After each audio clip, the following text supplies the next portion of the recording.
Now, the third way is what one might call pure cinematics, the assembly of film, and how it can be changed to create a different idea. What is Soviet montage? Soviet montage is a cinematic movement which lasted from 1924 to 1930. It is the editing of clips together in order to get a certain point across.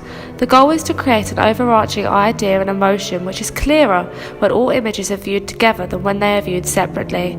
It was first pioneered by Lev Kuleshov, who conducted an experiment which proved that the viewers reacted differently to the same image depending on the images which were shown before or after it. What are the notable characteristics of this movement?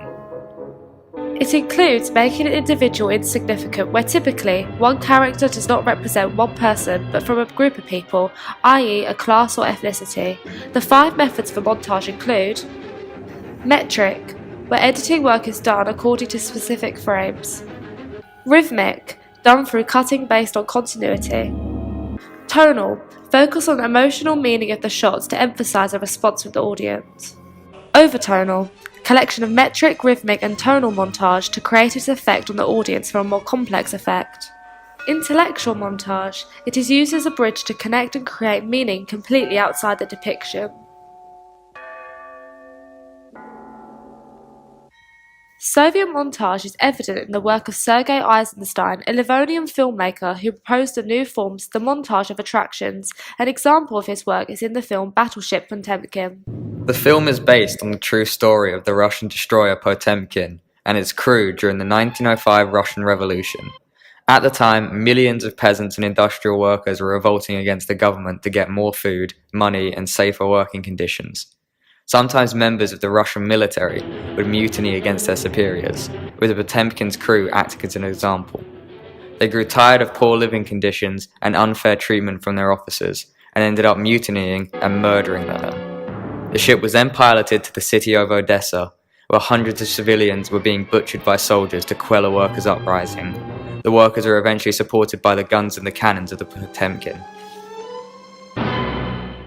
The most famous sequence of Battleship Potemkin is set on the Odessa steppes, when the soldiers continue to make their advance towards civilians.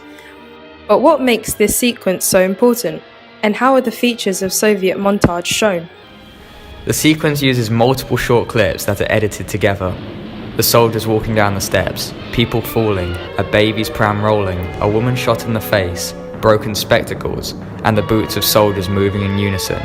When combined, the sequence criticizes the authority and the power of the soldiers, making the audience feel the slaughter of civilians to be even more unnecessary. Why can we say that Battleship Potemkin has made an impact on film history? The significant sequence of the Odessa steppes alone have been greatly influential in later films. Such films include Brazil by Terry Gilliam, The Untouchables by Brian De Palma,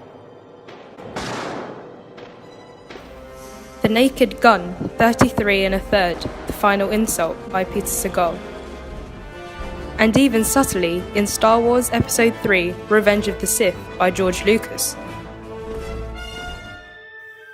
So in summary, what is Soviet montage, and why is it a crucial part of film history?